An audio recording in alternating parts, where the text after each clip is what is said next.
মাননীয় কমিশনারের সাথে কথা বলেছি, তার বিষয়ে বোধহয় ন্যায় বিচার করা হচ্ছে না। আজকে তার অনশন ছিলাম, আমাদের কথা রেখেছে। শেষ পর্যন্ত তাকে জানানো হলো যে তার আবেদনটা বিবেচিত হচ্ছে না। যারা রেজিস্ট্রেশন পেয়েছে তাদের অনেকে আদালতের মাধ্যমে পেয়েছে। অনশন ভঙ্গ করে এখন তাকে হাসপাতালে আইসিইউতে বোধহয় নিতে হবে তাকে।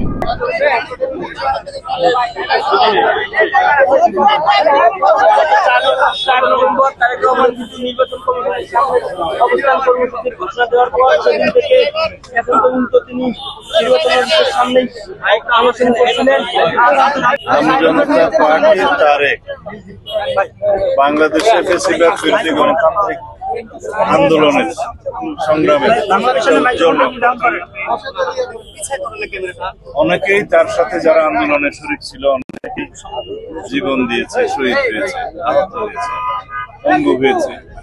কিন্তু তারেক অনেকবার ফেসিবাদের যাত্রাগুলো পিষ্ট হয়ে রিমান্ডে সীমাহীন অত্যাচারে ভুগে তার হাতে এই হ্যান্ডকাপের জায়গায় পুরুষই অত্যাচারের শিকার হয়েছে, নির্যাতনের শিকার হয়েছে।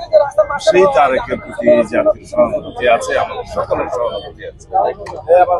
এই গণতান্ত্রিক আন্দোলনে একটা সামনের দিনে যাতে একটা দল গঠন করে ভূমিকা রাখতে পারে এবং গণতান্ত্রিক রাষ্ট্র বিনির্মাণে তারা ভূমিকা রাখতে পারে, সেই জন্য একটা দল রেজিস্ট্রেশনের জন্য তারা নির্বাচন কমিশনে আবেদন করেছে।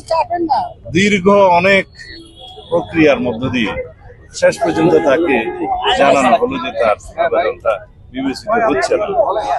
আমরা দেখেছি অনেক রাজনৈতিক দল রেজিস্ট্রেশন পেয়েছে এই অন্তর্বর্তীকালীন সরকারের সময়ে, যেহেতু দেশে ন্যায় বিচার প্রতিষ্ঠা হয়েছে, আমরা আইনের শাসন প্রতিষ্ঠা করার জন্য সংগ্রাম করছি।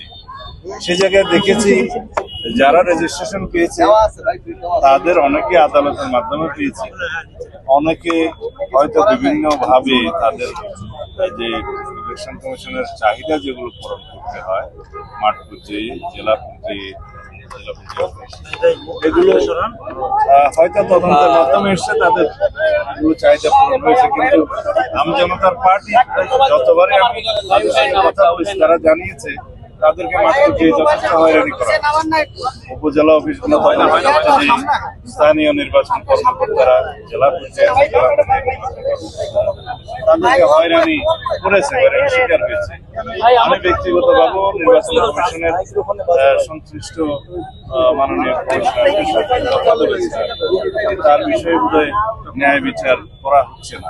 তারা আশ্বস্ত করেছিলেন যে বারবার সময় দিয়েছিলেন যাতে কোনো তদন্ত করে সেগুলো বিবেচনা করে, কিন্তু বারবারই দেখা গেছে যে মাঠ পর্যায়ে তার প্রতি সুবিচার করা হচ্ছে না। এই জন্য অবশ্যই নির্বাচন কমিশনের শীর্ষ পর্যায়ে থেকে বিষয়গুলো দেখা উচিত, মাঠ পর্যায়ে কি হয় না হয়। এখন আজকে আমরা অনুরোধ করেছি তার বিষয়টা, তার আবেদনটা যেন আবার আপিল করলে আইনানুগভাবে সহানুভূতির সাথে দেখা হয়।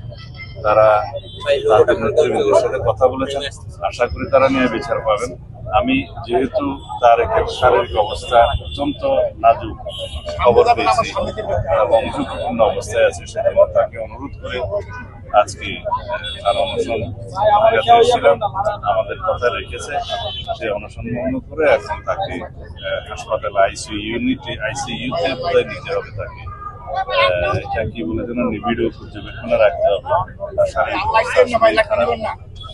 আশা করি সে সুস্থতা পাবে শীঘ্র এবং তার রেজিস্ট্রেশনের বিষয়টি আইনানুগভাবে যেন সহানুভূতির সাথে বিবেচনা করে সেই আবেদন আমরা রাখছি নির্বাচন কমিশনের কাছে।